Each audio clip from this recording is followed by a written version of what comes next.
বিসমিল্লাহির রহমানির রহিম। আসসালামু আলাইকুম।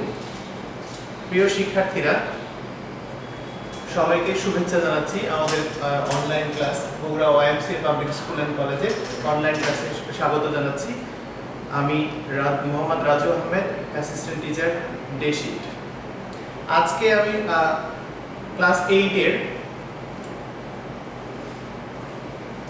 একটা গুরুত্বপূর্ণ টপিক আমরা আজকে ক্লাস 8 এর একটা গুরুত্বপূর্ণ টপিক ইংরেজি বিষয়ের সবচেয়ে ভীতিকর ছাত্রদের কাছে, কিন্তু আমি বলবো সবচেয়ে সোজা টপিক একটা, আমরা সেটা নিয়ে কথা বলবো। সেটার আমরা হচ্ছে শিরোনামটা দেখি যে আমরা আজকে কথা বলবো ন্যারেশন নিয়ে। ন্যারেশন নিয়ে ছাত্রদের মধ্যে একটু ভীতি আছে, কিন্তু আমরা হচ্ছে যে এই বিষয়টাকে অন্তত সহজভাবে নিব। আমরা মূল টপিক বা মূল আলোচনায় যাওয়ার পূর্বে যে কাজটা করব, যে জিনিস সম্পর্কে আমরা জানবো সেই জিনিসটাকে একটু হচ্ছে যে জেনে নিব যে এটা কি, বা যে কাজটা আমরা করব এটা কেন প্রয়োজন, আমরা ইংরেজিতে কেন এটা দরকার, সেই বিষয়টা সম্পর্কে একটু জানবো। প্রথমে আমরা দেখে নিই যে ন্যারেশন টপিকের নাম আমরা দিছি, দেখো ন্যারেশনের আরেকটা প্রতি নাম বলতে পারি বা আরেকটা নাম বলতে পারি, সেটাকে আমরা স্পিচ বলি। আরেকটা নাম কি বলবো? স্পিচ। তো আমরা হচ্ছে যে এটা সংজ্ঞাটা দেখব, প্রথমে সংজ্ঞায়নটা করব। আমরা যে কোনো জিনিসের পরিবর্তন বা যে কোনো কিছু শিখতে গেলে আমরা হচ্ছে তার সেটা কেন শিখবো, সেটার ব্যাকগ্রাউন্ড কি বা সেটা কাকে বলে, সেই জিনিসগুলোকে আমরা আমাদের হচ্ছে মাথায় রাখতে হবে। দেখো আমরা ডেফিনেশনটাকে একটু বলি। বলছে যে বক্তার বক্তব্য উপস্থাপনের পদ্ধতি বা বর্ণনা কৌশল কি? বক্তার বক্তব্য উপস্থাপনের পদ্ধতি বা বর্ণনা কৌশলকে ন্যারেশন বা উক্তি বলে। অন্যভাবে বলা যায় বক্তার কথা বা উক্তিকেই ন্যারেশন বলে। একে স্পিচও বলা হয়। দেখো আমরা আরেকটা নাম বলছি বা আরেকটা নাম শিখছি, এটাকে স্পিচ বলা হয়। যে কোনো বক্তব্য, আমরা যেটা সংজ্ঞায় বলছিলাম, যে কোনো বক্তব্য উপস্থাপন করা বা যে কোনো কথা উপস্থাপন করা, এটা কিভাবে উপস্থাপন করব বা কিভাবে উপস্থাপিত হবে তার উপর সেটার নির্ণয়ের পদ্ধতি বা সেটার হচ্ছে যে বলার পদ্ধতিটাই হচ্ছে যে আমাদের ন্যারেশন। দেখো এখানে আমরা একটা এক্সাম্পলে একটা বক্তব্য লিখছি, যেটা বলছে যে Hasan says I will go to market with my father. হাসানের যে বক্তব্যটা হাসান বলছিল, সে যেভাবে বলছিল সেইভাবেই আমরা উপস্থাপন করছি। এটা একটা উপস্থাপনের পদ্ধতি। এবং দ্বিতীয়টাতে আবার বলছে যে Hasan says that he will go to market with his father. একই বক্তব্যটাকে আমরা দুইভাবে উপস্থাপন করছি। একটা হচ্ছে হাসানের মতো করে, হাসান যেভাবে বলছে ঠিক সেইভাবে। আবার ওই হাসানের বক্তব্যটাকে যখন আমরা হচ্ছে যে আলাদা করে উপস্থাপন করব, ভিন্নভাবে উপস্থাপন করব, সেটাকে আমরা সেটার আরেকটা পদ্ধতিতে উপস্থাপন করা যায়। এই যে পদ্ধতিগুলো এক একটা, এই পদ্ধতিগুলোর সামগ্রিক নিয়মটাকে মূলত হচ্ছে যে ন্যারেশন বা স্পিচ বলে। আমরা পরবর্তী স্লাইডে আসি। বলছে যে আমরা যে ন্যারেশনটা শিখতেছি, এই ন্যারেশনটাকে মূলত দুই ভাগে ভাগ করা হয়। আমরা দেখতে পাচ্ছি এখানে লেখা আছে যে ন্যারেশন দুই প্রকার। প্রিয় শিক্ষার্থীরা, আমরা দুই প্রকারের নাম শিখব। দেখো প্রথমটাতে আমরা বলছি যে প্রথম নামটা কি বলছে যে ডিরেক্ট ন্যারেশন। প্রথমটাকে ডিরেক্ট ন্যারেশন, যেটা আমরা বাংলা বলছি প্রত্যক্ষ উক্তি। অর্থাৎ কোনো বক্তার উক্তি যখন আমরা দেখছি কিছুক্ষণ আগে, যেটা সরাসরি উপস্থাপন করা হয়, যেভাবে বলছে ঠিক সেইভাবে যেটা উপস্থাপন করা হয়, সেটাকে বলছি প্রত্যক্ষ। অর্থাৎ সশরীরে যেটা প্রত্যক্ষ আমরা দেখতে পাই, যেটা যেভাবে উক্তিটা ছিল ঠিক সেইভাবে উপস্থাপন করাটাকে আমরা বলছি ডিরেক্ট ন্যারেশন। আমরা সংজ্ঞায় আসবো, আমরা একটু প্রাথমিকভাবে আলোচনা করে নিলাম। তারপরেটাতে আছে আমরা হচ্ছে ইনডিরেক্ট ন্যারেশন, যেটার বাংলা অর্থ আমরা বলছি পরোক্ষ উক্তি। মানে অন্যের কথাকে আমি উপস্থাপন করা বা আমার কথাকে অন্য কেউ উপস্থাপন করা, এটাই হচ্ছে আমাদের পরোক্ষ উক্তি। এই দুটার আমরা হচ্ছে যে ডেফিনেশনে আসি। এই দুটাকে আমরা আরো ভালোভাবে জানবো, যেহেতু আমাদের পরিবর্তনটা করতে হবে, যেহেতু আমাদের ন্যারেশনটাকে এক প্রকার ন্যারেশন থেকে অন্য প্রকারের ন্যারেশনে নিয়ে যেতে হবে। আমাদের পরীক্ষায় মূলত ন্যারেশন পরিবর্তনই আসে, যে কিন্তু আমরা যদি এই জিনিসগুলো সম্পর্কে ভালোভাবে জানি, তাহলে আমাদের পরিবর্তন করাটা সুবিধা হবে। আচ্ছা দেখো আমরা প্রথমটাতে ডিরেক্ট ন্যারেশনের সংজ্ঞায়নে আসি। ডিরেক্ট ন্যারেশন কাকে বলে? বক্তার বক্তব্য কোনরূপ পরিবর্তন না করে অবিকল বা হুবহু উপস্থাপনের পদ্ধতিকে ডিরেক্ট ন্যারেশন বলে। অর্থাৎ কোনো বক্তা যে কথাটা বলছে সেটাকে কোনরূপ পরিবর্তন না করে সে যেভাবে বলছে সেইভাবে উপস্থাপন করাকে আমরা ডিরেক্ট ন্যারেশন বলছি। ডিরেক্ট ন্যারেশন বা প্রত্যক্ষ উক্তি বলছে। যেমন একটা উদাহরণ আমরা দেখছি কি বলছে যে রহিম সেইড টু মি, রহিম আমাকে বলল আই অ্যাম ইল। রহিম যখন তার মুখ দিয়ে কথাটা বলবে, আমাদের কথাটা উক্তিটা কিন্তু এই অংশটুকু। যে কথাটা বলছিল রহিম যখন কথা বলবে তখন কিন্তু বলবে যে আমি অসুস্থ, আমি অসুস্থ। ঠিক সেইভাবে আমরা এই সেন্টেন্সটাতে উপস্থাপন করছি। যখনই এরকম ভাবে কোনো বক্তব্যটাকে সরাসরি যেভাবে বক্তা বলছে ঠিক সেইভাবে উপস্থাপন করা হয়, তখন সেটাকে আমরা বলছি প্রত্যক্ষ উক্তি বা হচ্ছে ডিরেক্ট ন্যারেশন। ডিরেক্ট ন্যারেশন আমরা কি দেখলে বুঝবো যে এটা ডিরেক্ট ন্যারেশন? আমাদের হচ্ছে যে ক্লাস 8 এ অবশ্য হচ্ছে বলে দেওয়া থাকে যে এটা ডিরেক্ট থেকে ইনডিরেক্ট করো, কিন্তু আমরা যখন বড় ক্লাসে উঠবো তখন কিন্তু এরকম ভাবে থাকবে না, বলবে যে উক্তিটি পরিবর্তন করো বা ন্যারেশন চেঞ্জ করো, এরকম বলবে। বিশেষ করে ইন্টারমিডিয়েটে যায় কিন্তু বলবে যে ন্যারেশন পরিবর্তন করো। তাহলে সেই জ্ঞানটা যদি আমাদের এখনই থাকে যে এটা ডিরেক্ট ন্যারেশন, এটা ইনডিরেক্ট ন্যারেশন, সেটা আমরা যদি দেখে বুঝতে পারি বা সেন্টেন্স দেখে নির্ণয় করতে পারি, তাহলে আমাদের জন্য এই জ্ঞানটা পরিপূর্ণ হবে এবং পরবর্তীতে আর বড় ক্লাসে যায় কোনো সমস্যা হবে না। দেখা যায় যে অনেক শিক্ষার্থী ছোট ক্লাসে ভালো রেজাল্ট করে বা A+ পায়, বড় ক্লাসে যায় রেজাল্ট খারাপ করতে থাকে। আমাদের এই যে শেখার মধ্যে কিছুটা ঘাটতি থাকে বা কিছুটা কম হয়ে থাকে, সেই জিনিসগুলোর জন্য কিন্তু আমরা এরকম প্রবলেমে পড়ি। যাই হোক, আমরা দেখো বৈশিষ্ট্য বলছি যে ডিরেক্ট ন্যারেশন কোনটা দেখলে আমরা সেন্টেন্সটাকে বলতে পারবো যে এটা ডিরেক্ট ন্যারেশন। ডিরেক্ট ন্যারেশনের কিছু বৈশিষ্ট্য আমরা উল্লেখ করছি। দেখো বলছে যে ডিরেক্ট ন্যারেশনের দুটি অংশ থাকে। ডিরেক্ট ন্যারেশন কয়টি অংশ থাকে? বলছে দুটি অংশ থাকে। আমরা দুটি অংশের নাম বলছি, কি বলছে? রিপোর্টিং ভার্ব বা রিপোর্টিং ক্লোজ, আর একটা হচ্ছে রিপোর্টেড স্পিচ। রিপোর্টিং ভার্ব বলেই আমরা চিনি, কিন্তু হচ্ছে যে এটার আরেকটা নাম আছে রিপোর্টিং ক্লোজ। কেন আমরা রিপোর্টিং ক্লোজ বললাম আমরা পরে যখন উদাহরণটা দেখাবো তখন আমরা বলবো। তারপরে আমি এখন একটু দেখাচ্ছি। দেখো রিপোর্টিং ভার্ব আমাদের এই অংশটুকু, যে Rahim said to me, reporting verb কিন্তু আমাদের এই অংশটুকু ছিল, যে Rahim said to me, Rahim আমাকে বলল। কোনো বক্তব্যটাকে যে যে ভার্বের মাধ্যমে তুলে ধরা হয়, যে অংশের মাধ্যমে তুলে ধরা হয়, সেই অংশটুকুকে রিপোর্টিং ভার্ব বলে। তো এই রিপোর্টিং ভার্ব, দেখো ভার্ব কিন্তু আমাদের মূলত সেড ছিল, কিন্তু তার সাথে দেখো সাবজেক্ট আছে, অবজেক্ট আছে। যখন এরকম সাবজেক্ট বা অবজেক্ট আছে, সেই জন্য এটাকে আমরা রিপোর্টিং ক্লোজও বলছি। মানে যে বক্তব্য যে অংশটুকুর কোনো বক্তব্যটাকে তুলে ধরছে, এই অংশটুকু এই বক্তব্যটাকে তুলে ধরছে, সেই জন্য এটাকে আমরা রিপোর্টিং ক্লোজও বলবো। কেননা এর মধ্যে একটা সাবজেক্ট এবং একটা ফাইনাইট ভার্ব আছে, সেই জন্য এটাকে আমরা ক্লোজ বলছি। কিন্তু যেহেতু ইংরেজি আমাদের নিজেদের ভাষা না, আমাদের কাছে এটা ফরেন ল্যাঙ্গুয়েজ, সেই জন্য আমরা শুরুতে আমাদের ব্যবহারের সুবিধার্থে গ্রামারে, আমাদের দেশীয় গ্রামারগুলোতে সবসময় এটাকে রিপোর্টিং ভার্ব হিসেবে বলা হয়, সেই জন্য আমরা এটাকে রিপোর্টিং ভার্ব হিসেবে শিখবো। কিন্তু আমি জাস্ট এখানে নামটা দেখছি যে কোনোদিন যদি এটা চোখে আসে তাহলে যেন আমরা বুঝতে পারি যে রিপোর্টিং ক্লোজ এবং রিপোর্টিং ভার্বটা একই জিনিস। আমরা রিপোর্টিং ভার্ব দিয়ে শিখবো সবগুলো রুলস। তারপর হচ্ছে যে আমরা জেনে রাখার জন্য এই কথাটা বললাম। পরেরটাতে আসি বাবা, যে তাহলে একটা পাইলাম আমরা হচ্ছে রিপোর্টিং ভার্ব এবং রিপোর্টিং ক্লোজ কোনটুকু, যে অংশটুকু কোনো বক্তব্যটাকে রিপোর্ট করবে, তুলে ধরবে। যেমন হচ্ছে রহিম সেড টু মি, এইটুকু হচ্ছে রিপোর্টিং ভার্ব। পরের অংশটুকু কি বলছে? যে অংশটুকু হচ্ছে ইনভার্টেড কমার মধ্যে থাকবে, যেমন আই অ্যাম ইল, এই অংশটুকু হচ্ছে যে আমাদের রিপোর্টেড স্পিচ, অর্থাৎ যে বক্তব্যটা বলা হয়েছে সেই বক্তব্যটাকে আমরা এখানে তুলে ধরছি। পরেরটাতে আসি, পরের বৈশিষ্ট্যটাতে আসি কি বলছে? যে রিপোর্টিং ভার্ব কমা দিয়ে আলাদা করা থাকে এবং ডিরেক্ট স্পিচটি ইনভার্টেড কমার মধ্যে থাকে, অর্থাৎ রিপোর্টেড স্পিচটি ইনভার্টেড কমার মধ্যে থাকে। যেমন দেখো যে রিপোর্টিং ভার্বটা কি করা আছে? কমা দিয়ে আলাদা করা আছে, আর রিপোর্টেড স্পিচটা ইনভার্টেড কমার মধ্যে আছে। 3 নাম্বার বৈশিষ্ট্য আমরা বলছি যে ডিরেক্ট স্পিচের প্রথম অক্ষরটি ক্যাপিটাল লেটার বা বড় হাতের অক্ষর হয়। যেমন এটা দেখো, এটা একটা সেন্টেন্স হওয়া সত্ত্বেও এখানে কিন্তু কমা ফুল স্টপ দেয়নি, তারপরে একটা সেন্টেন্স হওয়া সত্ত্বেও কি হচ্ছে? ইনভার্টেড কমার মধ্যে যে সেন্টেন্সটা, যে অংশটুকু রিপোর্টেড স্পিচের প্রথম লেটারটা কিন্তু হচ্ছে আমাদের ক্যাপিটাল লেটার আছে। এটাই এই তিনটাই মূলত বৈশিষ্ট্য। যখন আমরা কোনো সেন্টেন্সে দেখবো যে দুইটা অংশ আছে, তারপরে হচ্ছে যে রিপোর্টিং ভার্বটা কমা দিয়ে আলাদা করা আছে, রিপোর্টেড স্পিচটা হচ্ছে যে ইনভার্টেড কমার মধ্যে আছে, এবং হচ্ছে রিপোর্টেড স্পিচের প্রথম লেটারটা বড় হাতে আছে, তখন আমরা বলবো যে এটা হচ্ছে ডিরেক্ট স্পিচ। আমাদের তখন আর চিনতে অসুবিধা হবে না, আমরা কিন্তু বলে ফেলবো, যে দেখেই চিনতে পারবো যে এই সেন্টেন্সটা কিসে আছে? ডিরেক্ট স্পিচে আছে। আমরা পরবর্তী স্লাইডে যাই। আমরা ডিরেক্ট স্পিচ সম্পর্কে জানছি আগের স্লাইডে। আমরা এটাতে দেখবো যে ইনডিরেক্ট ন্যারেশন বা ইনডিরেক্ট স্পিচ, ইনডিরেক্ট ন্যারেশন বা ইনডিরেক্ট স্পিচ। এটা আবার কাকে বলে আমরা সেটা একটু দেখব।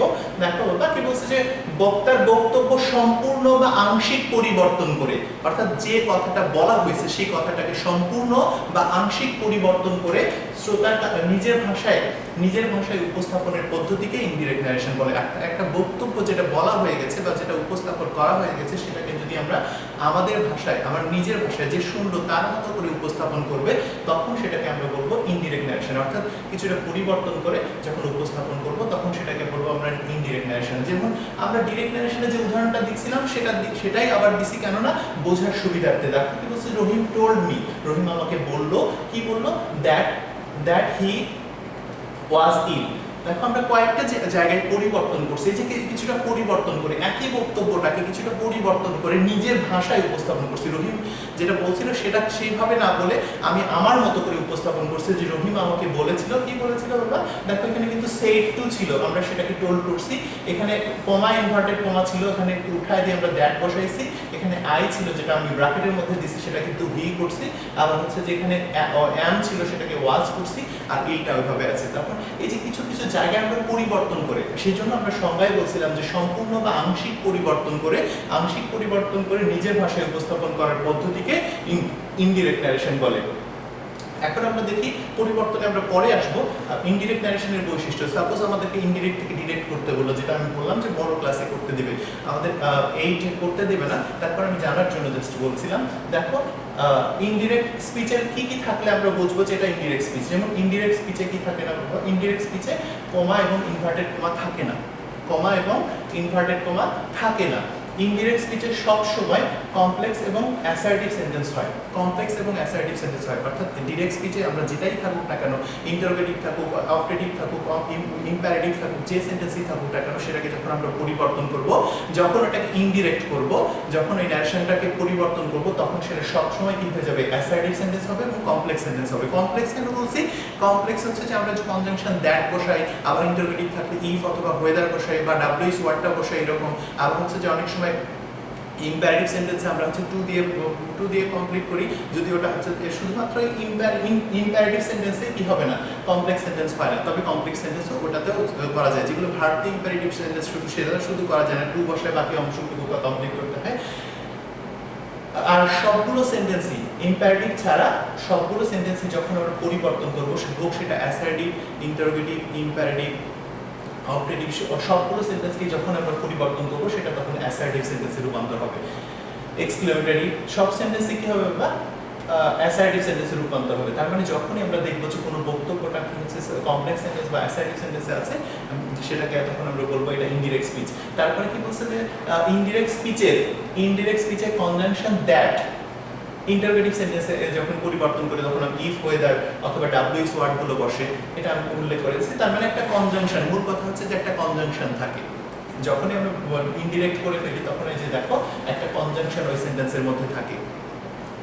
এই কারণে এই তিনটা বৈশিষ্ট্য যখন আমরা কোনো সেন্টেন্সের মধ্যে দেখবো, যখন আমরা প্রথমটাতে বলছি যে কমা, ইনভার্টেড কমা নাই, তারপরে কমপ্লেক্স সেন্টেন্স, দেখো এই সেন্টেন্সটা কিন্তু একটা complex sentence. Rahim told me that, এই যে কনজাংশন আছে, এইটুকু একটা অংশ, এইটুকু একটা অংশ, দুইটা ক্লোজ আছে, যে কারণে আমরা বলছি এটা কমপ্লেক্স সেন্টেন্স। দুটা অংশটাকে দ্যাট দ্বারা যুক্ত করছে, এই জন্য বলছে যে দেখো এর মধ্যে একটা কনজাংশন থাকবে। এই তিনটা বৈশিষ্ট্য, যখন এরকম তিনটা বৈশিষ্ট্য থাকবে, সেই সেন্টেন্সটাকে আমরা বলবো, সেই সেন্টেন্সটাকে যে সেন্টেন্সের মধ্যে এই তিনটা বৈশিষ্ট্য আমরা পাবো, সেটাকে আমরা বলবো ইনডিরেক্ট ন্যারেশন বা ইনডিরেক্ট স্পিচ।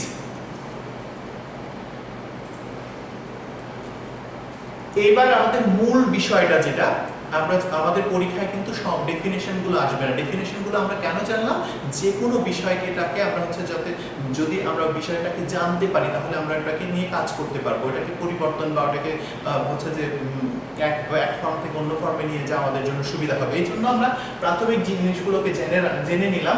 এবার আমাদের মূল বিষয় যেটা আমাদের পরীক্ষায় আসবে আমাদের ক্লাস 8 এর স্ট্যান্ডার্ড ন্যারেশন পরিবর্তন, যেটা ন্যারেশন পরিবর্তনে আসে, এটাতে আমাদের 5 মার্কস থাকে। 5 মার্কস অনেক গুরুত্বপূর্ণ আমরা যদি পরীক্ষায় ভালো করতে চাই, এবং অনেক অনেক সহজেই, আমরা যেটা ভয় পাই না বাবা, এটা ভয় না, অনেক সহজেই কিন্তু আমরা এই 5 মার্কসটা পেতে পারি। দেখো কোনো কঠিনই না, আমরা কিন্তু হচ্ছে যে জিনিসটাকে ওইভাবে নেই, আগে থেকে ভয় পেয়ে আসছে, এই জন্য এরকম হয়েছে। কিন্তু আমরা যদি পরিবর্তন করি, দেখো আমি সহজভাবে উপস্থাপন করার চেষ্টা করতেছি, যদি পরিবর্তনের নিয়মগুলো মাথায় রাখি, তাহলে আমাদের খুব সহজেই ন্যারেশনটাকে পরিবর্তন করতে পারবো। দেখবো আমরা কেমন করে ন্যারেশনের পরিবর্তন করে। আচ্ছা, যারা ন্যারেশনের পরিবর্তন কিন্তু 2 ধরনের হয়। আমরা কিন্তু এখানে হচ্ছে শুধু ডিরেক্ট থেকে ইনডিরেক্ট করছি, ন্যারেশনে কিন্তু ইনডিরেক্ট থেকে ডিরেক্টও করা যায়। ইনডিরেক্ট থেকে ডিরেক্ট যখন হচ্ছে যে আমরা ইন্টারমিডিয়েটে যাব, তখন কিন্তু ইনডিরেক্ট থেকে ডিরেক্ট করতে দেবে, বা ডিরেক্ট থেকে ইনডিরেক্ট দুটাই করতে দেবে। বাট হচ্ছে যে আমাদের ক্লাস 8 থেকে 10 পর্যন্ত আমাদের কি আছে, ডিরেক্ট থেকে ইনডিরেক্ট, অর্থাৎ ডিরেক্ট ন্যারেশন থেকে আমরা ইনডিরেক্টে রূপান্তর করব। এই যে রূপান্তর করতে গেলে কয়েকটা বিষয় শুধু খেয়াল করতে হয়, খুব একটা কঠিন না। আমরা যদি কয়েকটা বিষয় যদি একটু খেয়াল করি, তাহলে আমাদের পরিবর্তনটা খুব সহজেই করতে পারবো। একটু দেখবো কি কি বিষয় আমাদের খেয়াল করতে হবে, সেই জিনিসগুলো একটু দেখবো। দেখো, যে কোনো সেন্টেন্সের ন্যারেশন পরিবর্তন করতে গেলে প্রথমে কি করতে হয় বাবা, রিপোর্টিং ভার্ব বসে, অর্থাৎ যে রিপোর্টিং ভার্ব আমরা কিছু আগের স্লাইডে দেখেছি যে 2টা অংশ থাকে, একটা রিপোর্টিং ভার্ব, একটা রিপোর্টেড স্পিচ। আমরা এইখানে বলছি যে রিপোর্টিং ভার্ব, ওই যে কমা দিয়ে যে অংশটুকু আলাদা করা থাকে, সেই অংশটুকু সেটা আগে থাকতে পারে, পরে থাকতে পারে, সেই রিপোর্টিং ভার্বটা প্রথমে বসে। রিপোর্টিং ভার্বের অবজেক্ট থাকলে সে বা সেজ টুর পরিবর্তে টেল অথবা টেলস বসে, এবং সেড টুর পরিবর্তে টোল্ড বসে। কখন বাবা বলছে যে যখন রিপোর্টিং ভার্বের অবজেক্ট থাকবে, যেমন হাসান সেড টু মি, এই যে টু মি এটা অবজেক্ট, সেড এর অবজেক্ট যখন এরকম ভাবে অবজেক্ট থাকবে, তখন আমরা সেটাকে আমরা বলবো, তো সেই সেন্টেন্সে সেজ অথবা সেজ টুর পরিবর্তে আমরা টেল অথবা টেলস লিখবো, আর সেড টুর পরিবর্তে আমরা টোল্ড লিখবো। মনে রাখবো একটা বিষয়, অনেক সময় আমরা ভুল করে ফেলি যে সেজ এর সাথে টু থাকে, যখন আমরা পরিবর্তন করি টেলস এর সাথে টু লিখি, এটা কিন্তু হবে না।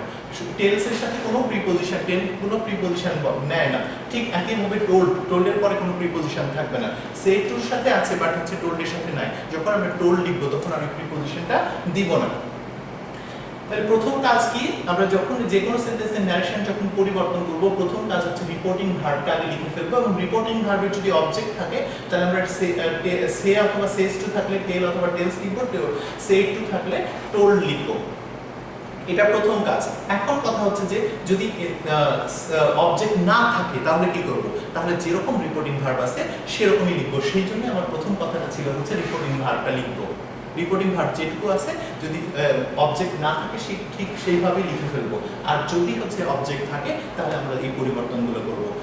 লিখে ফেললাম রিপোর্টিং ভার্ব টু। দেখো, রিপোর্টিং ভার্বে কোনো পরিবর্তনই নাই, শুধু এই একটা জিনিস খেয়াল করতে হবে, যদি অবজেক্ট থাকে আমাদের রিপোর্টিং ভার্বটাকে সামান্য পরিবর্তন করতে হবে। আর অবজেক্ট না থাকলে যেরকম আছে ঠিক সেরকমই রিপোর্টিং ভার্ব পর্যন্ত লিখে ফেলবো, অর্থাৎ কমার আগ পর্যন্ত লিখে নিব। দ্বিতীয়টা কি করবো, বা কমা এবং ইনভার্টেড কমা উঠে যায়। দ্বিতীয় কাজটা কি, যখনই কোনো ন্যারেশন পরিবর্তন করব, তখন কমা এবং ইনভার্টেড কমাটা উঠায় দেব। 3 নাম্বার কাজ আমাদের হচ্ছে কি, ওই কমা এবং ইনভার্টেড কমা উঠায় দেওয়ার পরে কনজাংশন আমরা দ্যাট ইউজ করব। কনজাংশন কি ইউজ করব? দ্যাট ইউজ করব। অ্যাসার্টিভ সেন্টেন্সের ক্ষেত্রে আমরা কিন্তু বলতেছি, পরে ইন্টারোগেটিভ বা ইম্পারেটিভ এগুলোর কিন্তু আলাদা করে আমার আলাদা স্লাইডে আমরা দেখাবো। তবে এই স্লাইডে আমরা দেখতে পাচ্ছি যে হচ্ছে যে যেহেতু আমরা সার্বজনীন রুলসটা বলতেছি, এই জন্য কি বলছি যে কনজাংশন দ্যাট বসে। দেখো ব্র্যাকেটের মধ্যে বলে দিছি যে ইন্টারোগেটিভ সেন্টেন্সে কি হয়, ইফ, ওয়েদার বসে, অথবা ডাব্লিউএস ওয়ার্ডগুলো বসে। এগুলো আমরা পরে আবার ডিটেইলসে শিখবো, তবে আমরা মাথায় রাখবো যে একটা কমা এবং ইনভার্টেড কমা উঠে গিয়ে কি বসে, একটা কনজাংশন দ্যাট বসে। তারপরেরটাতে কি করতে হয়, এইটুকু মোটামুটি আমরা সবাই জানি, মোটামুটি পরিবর্তন করতে পারি এইটুকু। এখন এই জিনিসগুলোতে একটু খেয়াল করবো। বলছে যে টেন্সের পার্সনের পরিবর্তন করতে হয়, পার্সন বা প্রোনাউনের পরিবর্তন করতে হয়। আমি একটু আরেকটু সুন্দর করে বলবো, আমাদের সুবিধার্থে, আমাদের বোঝার সুবিধার্থে, আমাদের স্টুডেন্ট শিক্ষার্থীদের বোঝার সুবিধার্থে আমরা কি করবো, এই পার্সনের সাথে আমরা প্রোনাউনটা লিখবো, অর্থাৎ যে প্রোনাউনগুলো থাকে, যেমন হি থাকে বা শি থাকে বা আই থাকে। দেখা যায় আর নাউনের কিন্তু কোনো পরিবর্তন হয় না, মূলত পরিবর্তন হয় প্রোনাউনে। প্রোনাউনের পার্সনের পরিবর্তন। এই জন্য আমি এটার সাথে একটু যুক্ত করে বললাম যে পার্সন বা প্রোনাউনের পরিবর্তন। তারপরে 5 নম্বরে আসেন, এটার ডিটেলসে আমরা পরে আবার হচ্ছে যে আলাদা স্লাইডে বর্ণনা আছে কিভাবে পরিবর্তনগুলো করবে। পার্সনের পরিবর্তনের 3টা রুলস আছে, সেই 3টা রুলস সম্পর্কে আমরা আবার ডিটেলসে জানবো। তবে এইটুকু জেনে রাখবো যে পার্সনের পরিবর্তন করতে হয়, 3টা পরিবর্তন করছি, তারপরে আসে কিসের পরিবর্তন, পার্সনের পরিবর্তন। এইগুলোর ডিটেলস নাই, এখানে ডিটেলসে দিয়ে দিছি, বাট হচ্ছে এটার একটু ডিটেলস আছে, সেটা আমরা পরে স্লাইডে আলোচনা করব। দেখো তার পরেরটাতে কি আছে বাবা, টেন্সের পরিবর্তন, অর্থাৎ ওই রিপোর্টেড স্পিচটা যে পরিবর্তন করব, ন্যারেশনটা যে পরিবর্তন করব, ওটা যে টেন্সে আছে তার তাকে আবার অন্য টেন্সে পরিবর্তন করতে হয়। সেই টেন্সের অর্থাৎ আমাদের ভার্বে কিছুটা পরিবর্তন করতে হয়, সেই টেন্সের পরিবর্তনটা আমরা দেখব। কোথায় কোথায় কেমন ভাবে পরিবর্তন হয় আমি সবগুলো দেখাই দিয়েছি, আমরা হচ্ছে যে দেখব। পরেরটাতে আসে কিসের পরিবর্তন হবে বা বলছে যে টাইম এন্ড প্লেসের পরিবর্তন। টাইম এন্ড প্লেসের পরিবর্তন আমরা কোন গ্রামারে দিতে পারি হচ্ছে যে নৈকট্যবাচক শব্দের পরিবর্তন। নৈকট্যবাচক শব্দের পরিবর্তন আমরা সহজ হবে এটাকে শিখে নেওয়া যে টাইম এন্ড প্লেসের পরিবর্তন, অর্থাৎ রিপোর্টেড স্পিচের মধ্যে অর্থাৎ ইনভার্টেড কমার মধ্যে যে শব্দটা টাইম প্রকাশক বা সময় প্রকাশক বা জায়গা প্রকাশক, যেমন টাইমের কোনগুলো বলছে নাও থাকলে দেন হয়, এরকম এই যে সময়, নাও এর দ্বারা সময় বোঝাচ্ছে, এই সময় পরিবর্তন। তারপরে প্লেসের হচ্ছে হেয়ার থাকলে দেয়ার হয়, এই যে প্লেস বোঝান, এই প্লেস এবং সময়বাচক যে শব্দগুলো আছে সেই শব্দগুলোকে কি করতে হবে, পরিবর্তন করতে হবে। এটার একটা নির্দিষ্ট চার্ট আছে, আমরা চার্টটা পরে দেখব।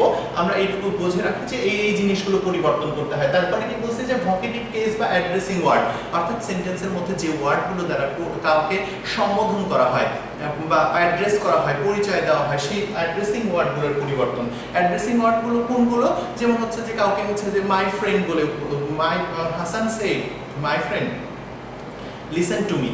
এই যে মাই ফ্রেন্ড যে অংশটুকু হচ্ছে যে কমা দিয়ে রিপোর্টেড স্পিচের মধ্যে বাট কমা দিয়ে আলাদা করা থাকে, যে অংশটুকুকে বলে কাউকে অ্যাড্রেস করা হয় সেগুলোকেই অ্যাড্রেসিং ওয়ার্ড বা ভোকেটিভ কেস বলে। ভোকেটিভ কেস কোনগুলো হচ্ছে যে আমরা যেমন সেন্টেন্সের মধ্যে কখনো বলার ক্ষেত্রে বলি না ইয়েস, নো, এই ধরনের ওয়ার্ডগুলোকে ভোকেটিভ কেস বলা হয়। আচ্ছা, পরেরটাতে আসি। এই মূলত আমাদের হচ্ছে যে 7টা পরিবর্তন, যে কোনো ন্যারেশন, যে কোনো সেন্টেন্সটাকে পরিবর্তন করতে গেলে আমরা এই 7টা জিনিস মাথায় রাখবো। যে প্রথমে রিপোর্টিং ভার্বটা বসে, তারপরে কমা, ইনভার্টেড কমা উঠে যায়, তারপর হচ্ছে কনজাংশন দ্যাট বসে, তারপরে পার্সনের পরিবর্তন করতে হয়। কি পরিবর্তন করতে হয় আমরা সেটা দেখবো। টেন্সের পরিবর্তন করতে হয়। তারপর হচ্ছে যে কি বলছে বাবা, যে টাইম এন্ড প্লেসের পরিবর্তন, টাইম এন্ড প্লেসের, টাইম এবং প্লেস বাচক যে শব্দগুলো আছে সেন্টেন্সের মধ্যে সেগুলোকে পরিবর্তন, ভোকেটিভ কেস বা অ্যাড্রেসিং ওয়ার্ডের পরিবর্তন। এই মোটামুটি 7টা জিনিস মাথায় রাখলে আমাদের কিন্তু ন্যারেশন পরিবর্তন করা খুবই সহজ হবে। আমি এইগুলো তো ডিটেইলস বলে ফেলছি, এই 3টা এই 4টাকে আমি হচ্ছে বলে দিচ্ছি। দেখো কোন জিনিসগুলো কেমন করে পরিবর্তন করব। যেমন আমরা ওখানে বলছিলাম যে পার্সনের পরিবর্তন, দেখো আমরা এখানে দেখতে পাচ্ছি পার্সনের পরিবর্তন। আমরা বলছিলাম শুরুতেই যে পার্সনের পরিবর্তন অর্থাৎ রিপোর্টেড স্পিচের মধ্যে পার্সনের পরিবর্তনের 3টা রুলস, আমরা 3টা একটু দেখব। প্রথমটাতে আমরা বলছি কি বাবা, যে রিপোর্টেড স্পিচের সাবজেক্ট এবং অবজেক্টের মধ্যে যে কোনো একটি অথবা উভয়, যে কোনো একটি অথবা উভয় কি হলে, ফার্স্ট পারসন হলে, রিপোর্টেড স্পিচের মধ্যে, রিপোর্টেড স্পিচ বলতে ইনভার্টেড কমার মধ্যে যে অংশটুকুকে মূলত আমাদের পরিবর্তন করতে হবে। রিপোর্টিং ভার্বে কিন্তু যেটুকু পরিবর্তন করতে হবে সেটা আমরা প্রথমেই বলে ফেলছি। এখন আমরা কিসের পরিবর্তনের কথা বলতেছি, রিপোর্টেড স্পিচের পরিবর্তনের কথা বলতেছি। তো এই রিপোর্টেড স্পিচের মধ্যে সাবজেক্ট বা অবজেক্ট যেখানে ফার্স্ট পারসন থাকুক না কেন সেটা কি হবে, রিপোর্টিং ভার্বের সাবজেক্ট অনুযায়ী পরিবর্তন হবে, অর্থাৎ রিপোর্টিং ভার্বের সাবজেক্ট যেটা থাকবে সেই অনুযায়ী পরিবর্তন হবে। আমরা যদি একটু খেয়াল করি তাহলে দেখো এই যে এখানে দেওয়া আছে the girl says to us, মেয়েটি আমাদেরকে বলল he agreed to avoid smoking. Sorry, আমরা এটাতে উদাহরণটা দেওয়া আছে, দেখো নিচেরই রিপোর্ট সাবজেক্টের পার্সনের পরিবর্তন প্রথম রুলসটা দেওয়া আছে। দেখো কি বলছে যে হি হ্যাজ সেড, সে আমাকে বলেছে, কি বলেছে যে I have done my duty. আমি আমার হচ্ছে কাজটা করেছি। দেখো এখানে কিন্তু আইটা ফার্স্ট পারসন, রিপোর্টেড স্পিচের মধ্যে আইটা ফার্স্ট পারসন, এই অবজেক্টে আবার হচ্ছে যে পসেসিভ কেস আছে, মাইটা হচ্ছে ফার্স্ট পারসন।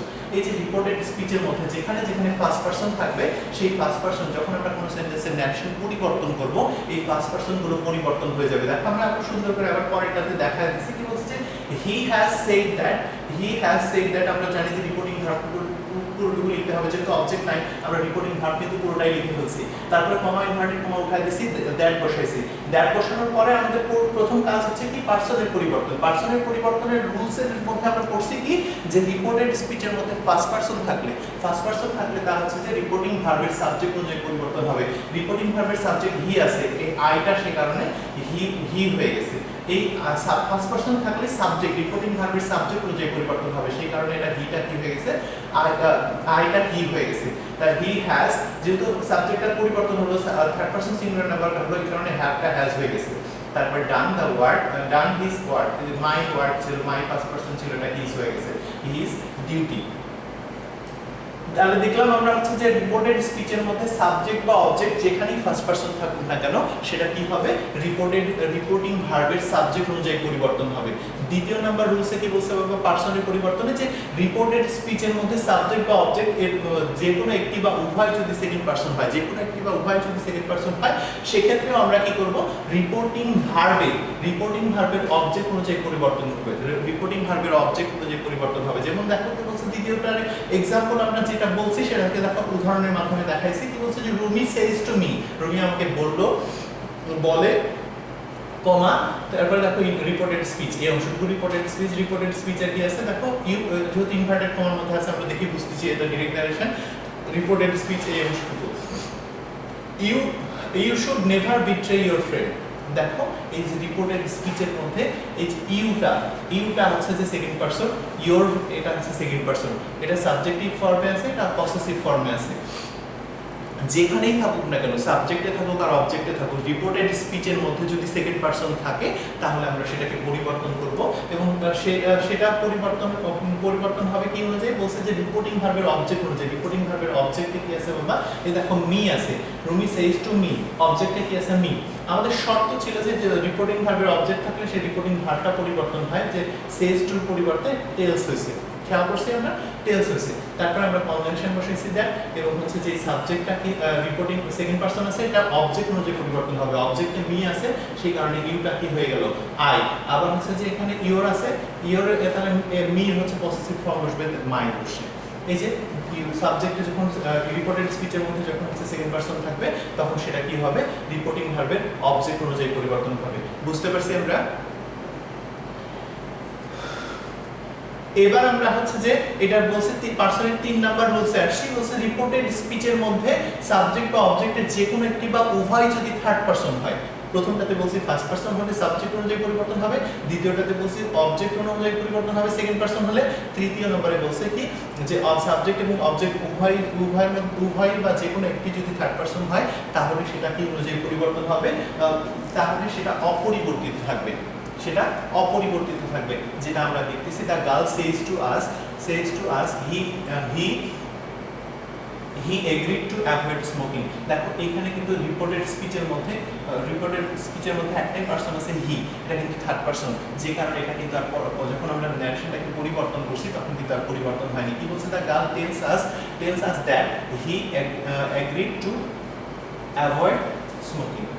আর কিন্তু এটাতে কোনো পরিবর্তন আসেনি। কেন পরিবর্তন আসেনি? যেহেতু পার্সনের একটা থার্ড পারসন আছে, সেই কারণে এটার কোনো পরিবর্তন আসেনি।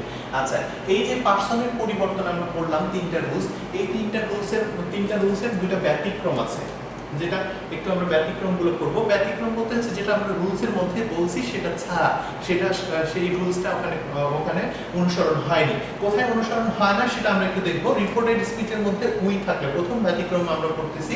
দেখো কি বলছে যে রিপোর্টেড স্পিচের মধ্যে উই থাকলে এবং উই দ্বারা পুরো মানব জাতিকে নির্দেশ করলে তাহলে তা অপরিবর্তিত থাকবে। ওইটা ফার্স্ট পারসন হবে বা ফার্স্ট পারসন, যে কারণে ফার্স্ট পারসন থাকলে কি হবে, সাবজেক্ট অনুযায়ী পরিবর্তন হবে, যেটা আমরা এক নাম্বার রুলসে করছি। কিন্তু এখানে এরা বলছে যে উই দ্বারা যদি কি হয়, পুরো মানব জাতিকে নির্দেশ করে, সেক্ষেত্রে উইটা অপরিবর্তিত থাকবে। যেমন আমরা একটা উদাহরণের মাধ্যমে দেখি, দেখো teacher says we have to face death, we have to face death, আমাদের কি করতে হবে, মৃত্যুর মুখোমুখি হতে হবে। এই যে উই বলতে কাদের, আমরা যারা মানুষ যারা জন্মগ্রহণ করেছি তাদের সবাইকে কিন্তু বোঝাইছে, এই উই তারা কিন্তু সমগ্র মানব জাতিকে বোঝাইছে, যারা জন্মগ্রহণ করছে তাদের সবাইকে কি করতে হবে, মৃত্যুবরণ করতে হবে। এই যে উই দ্বারা যখন পুরো মানব জাতিকে নির্দেশ করবে তখন আমরা সেই উইটাকে অপরিবর্তিত রাখবো ফার্স্ট পারসন হওয়া সত্ত্বেও। আমাদের শর্ত ছিল যে ফার্স্ট পারসন হলে সেটা সাবজেক্ট অনুযায়ী পরিবর্তন হবে, রিপোর্টিং ভার্বের সাবজেক্ট, মানে এখানে রিপোর্টিং ভার্বের সাবজেক্ট ছিল টিচার, কিন্তু সেই অনুযায়ী পরিবর্তন হয়নি, উই অপরিবর্তিত আছে। কেন, কখন রাখবো এটা, বলছে যে যখন উই দ্বারা পুরো মানব জাতিকে, শুধুমাত্র একটা ওয়ার্ড উই ফার্স্ট পারসন হওয়া সত্ত্বেও এই উইটা অপরিবর্তিত থাকবে, কখন, বলছে যখন পুরো মানব জাতিকে নির্দেশ করবে। যেমন কি বলছে, teacher says that we have to face death, we have to face death, যেরকম ছিল ঠিক পার্সনের কোনো পরিবর্তন হয়নি। আচ্ছা, পরেরটাতে দেখো কি বলছে যে রিপোর্টেড স্পিচের মধ্যে দ্বিতীয় নাম্বার ব্যতিক্রম আমরা করতেছি। দেখো কি বলছে যে রিপোর্টেড স্পিচের মধ্যে উই থাকলে এবং উই দ্বারা যদি রিপোর্টিং ভার্বের সাবজেক্ট এবং অবজেক্ট উভয়কে নির্দেশ করে, রিপোর্টিং ভার্বের সাবজেক্ট এবং অবজেক্ট, রিপোর্টিং ভার্বটা কোনটা হচ্ছে যে রিপোর্টেড স্পিচের সামনের যে অংশটুকু, যে অংশটুকু কমা দিয়ে আমরা আলাদা করে থাকি, ঠিক এই যে এই অংশটুকু, my friend shed to me, এই যে এইটুকু রিপোর্টিং ভার্ব। তো রিপোর্টিং ভার্বে এই উই দ্বারা যদি কি করে, রিপোর্টিং ভার্বের সাবজেক্ট এবং অবজেক্ট উভয়কে নির্দেশ করে, তখন ওই উইটা পরিবর্তন হবে না। যেমন কি বলছে বাবা, আমরা একটা এক্সাম্পলের মাধ্যমে দেখি, কি বলছে যে my friend says to me, my friend says to me, আমার বন্ধু আমাকে বলল we have to leave the place, আমাদের এই জায়গাটা পরিত্যাগ করতে হবে। আমাদের বলতে কাদের, আমার বন্ধু আমাকে বলল, আমি এবং আমার বন্ধু দুইজনেরই কি করতে হবে, এই জায়গাটা ছেড়ে যেতে হবে, এই যে বা ত্যাগ করতে হবে। তার মানে দুইজনকেই যখন বোঝাবে তখন আমরা সেই সেন্টেন্সটাতে যে উই ব্যবহার হবে সাবজেক্টে, সে ফার্স্ট পারসন হওয়ার সত্ত্বেও আমরা কি করবো না, ওই পারসনটার পরিবর্তন করবো না। যে কারণে আমরা কি করছি, যখন এই যে ন্যারেশনটাকে পরিবর্তন করছি, দেখো আমরা পরিবর্তন করার সময় লিখছি my friend tells me that we have to leave the place, উইটাকে আমরা কিন্তু পরিবর্তন করিনি। কখন করব না, যখন রিপোর্টিং ভার্বের সাবজেক্ট এবং অবজেক্ট উভয়কে নির্দেশ করবে। তার মানে আমরা হচ্ছে যে এই পার্সনের পরিবর্তনটাকে সামারাইজ যদি করি, তাহলে আমরা একটু বলতে পারি, দেখো যে রিপোর্টেড স্পিচের মধ্যে ফার্স্ট পারসন থাকলে তাহলে কি হবে, রিপোর্টেড স্পিচের মধ্যে ফার্স্ট পারসন থাকলে তার রিপোর্টিং ভার্বের সাবজেক্ট অনুযায়ী পরিবর্তন হবে, রিপোর্টেড স্পিচের মধ্যে সেকেন্ড পারসন থাকলে রিপোর্টিং ভার্বের অবজেক্ট অনুযায়ী পরিবর্তন হবে, আর হচ্ছে যে রিপোর্টেড স্পিচ অর্থাৎ ইনভার্টেড কমার মধ্যে থার্ড পারসন থাকলে তা অপরিবর্তিত থাকবে। এই তিনটা রুলসের আমরা দুটো ব্যতিক্রম করছি। কি বলছি, যে রিপোর্টেড স্পিচের মধ্যে উই থাকলে এবং উই দ্বারা যদি পুরো মানব জাতিকে নির্দেশ করে, সেই ক্ষেত্রে আমরা রিপোর্টেড স্পিচের ফার্স্ট পারসন হওয়া সত্ত্বেও উইটাকে অপরিবর্তিত রাখবো। দ্বিতীয় নাম্বার রুলস করছি যে হচ্ছে ব্যতিক্রম করছি যে রিপোর্টেড স্পিচের মধ্যে উই থাকলে এবং উই দ্বারা যদি রিপোর্টিং ভার্বের সাবজেক্ট এবং অবজেক্ট উভয়কে নির্দেশ করে, সেক্ষেত্রে আমরা সেই উইটাকে অপরিবর্তিত রাখবো ফার্স্ট পারসন হওয়া সত্ত্বেও। আশা করছি যে পার্সনের পরিবর্তনটা আমরা সবাই পরিষ্কারভাবে বুঝতে পারছি। এবার আমরা হচ্ছে দ্বিতীয়টাতে আসবো, সবচেয়ে গুরুত্বপূর্ণ বিষয় মানে টেন্সের পরিবর্তন। আমরা যখন ভয়েস ন্যারেশন পরিবর্তন করি, কোনো সেন্টেন্সের ন্যারেশন পরিবর্তন করি বা কোনো প্যাসেজের ন্যারেশন পরিবর্তন করি, যে জিনিসটা আমাদের সবচেয়ে বেশি ভুল হয়, মানে ভুল বলতে কঠিন না, কিন্তু হচ্ছে যে আমাদের অসাবধানতার জন্য যে জিনিসটা ভুল হয়, সেই জিনিসটার নামই হচ্ছে টেন্সের পরিবর্তন। যে পরিবর্তনগুলোতে আমরা করতে যাই বারবারই ভুল করে ফেলি, এবং যে কারণে দেখা যায় যে আমরা অনেক পরিশ্রম করার ফলেও আমাদের প্যাসেজ ন্যারেশনের কাঙ্ক্ষিত মার্কসগুলো আসে না। সেটা হচ্ছে যে প্রধান কারণে আমাদের টেন্সের পরিবর্তন। আমরা একটু খেয়াল করে শুনবো। দেখো, টেন্সের পরিবর্তনে আমরা কি বলছি, টেন্সের পরিবর্তন মূলত দুইটা প্রধান রুলস। কি, যে রিপোর্টিং ভার্ব প্রেজেন্ট টেন্স অথবা ফিউচার টেন্স হলে, অর্থাৎ কমার আগের অংশ, যেমন হাসান সেজ বা Hasan said, Hasan has said, এরকম মানে যখনই এরকম হচ্ছে রিপোর্টিং ভার্বটি প্রেজেন্ট অথবা ফিউচার টেন্স হবে। রিপোর্টিং ভার্ব বলতে এই অংশটুকু, এই অংশটুকু যখনই প্রেজেন্ট অথবা ফিউচার টেন্স হবে, তখন রিপোর্টেড স্পিচের টেন্সের কোনো পরিবর্তন হয় না, টেন্সের কোনো পরিবর্তন হবে না, এক কথায় ভার্বে কোনো পরিবর্তন হবে না। কখন, যখন হচ্ছে যে রিপোর্টিং ভার্বে এটা প্রেজেন্ট অথবা ফিউচার টেন্স হবে। দে সে অথবা they will say, they have said, এরকম। হ্যাভ সেড মানে perfect tense, present perfect tense, এটা কিন্তু টিচার অনেক সময় দিয়ে দেয়। হ্যাভ সেড দিয়ে দিলে তাহলে সেড দেখে টিচাররা স্টুডেন্টরা মনে করে যে এটা তো পাস্ট টেন্সে আছে, কিন্তু ওর আগে যে একটা হ্যাভ আছে তার মানে এটা প্রেজেন্ট পারফেক্ট টেন্স, এটা কিন্তু খেয়াল করে না। এক কথায় এটা যদি প্রেজেন্ট টেন্স অথবা প্রেজেন্ট পারফেক্ট টেন্সে থাকে তাহলে আমরা কি করব না, এটা টেন্সের কোনো পরিবর্তন করব না, অন্যান্য পরিবর্তন যেমন হচ্ছে সাব পার্সনের পরিবর্তন এটা কিন্তু করব।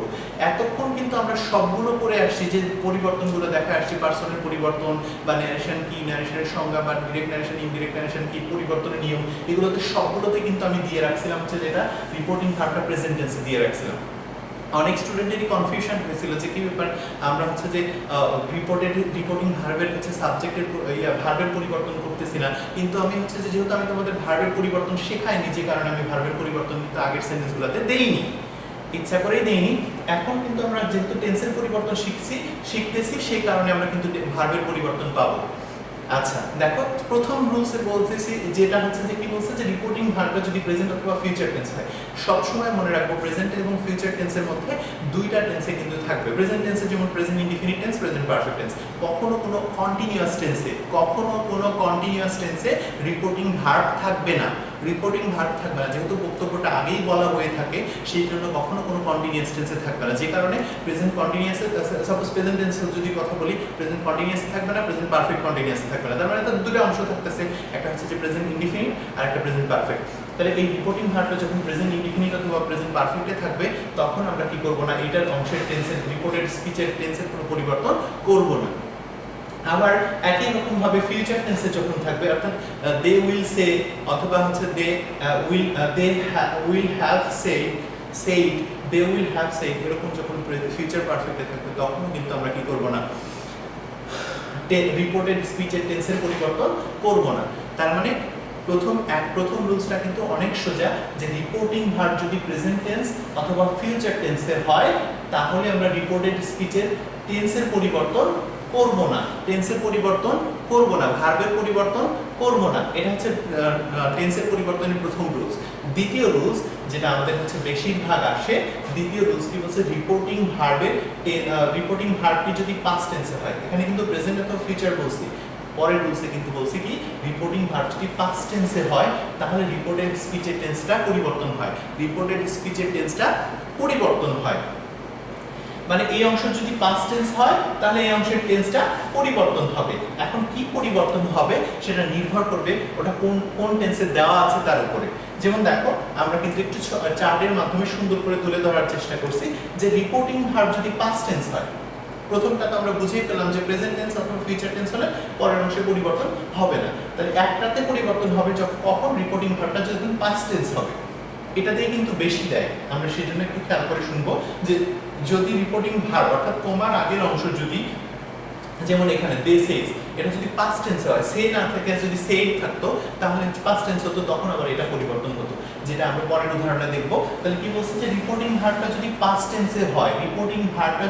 টেন্সে হয়, তাহলে রিপোর্টেড স্পিচের পরিবর্তন হয়, অর্থাৎ এটা থাকলে আমরা এটাতে করব, ডিরেক্টে যদি এটা থাকে, এই টেন্সগুলো থাকে, তাহলে আমরা ইনডিরেক্টে যখন করব তখন এই টেন্সে আসবো। কি বলছে, যে রিপোর্টেড স্পিচ যদি প্রেজেন্ট ইনডিফিনিট টেন্সে থাকে, অর্থাৎ কমার ভিতরে, ইনভার্টেড কমার ভিতরের অংশটুকু যদি প্রেজেন্ট ইনডিফিনিট টেন্স থাকে, তাহলে এটাকে পরিবর্তন করে পাস্ট ইনডিফিনিট করব।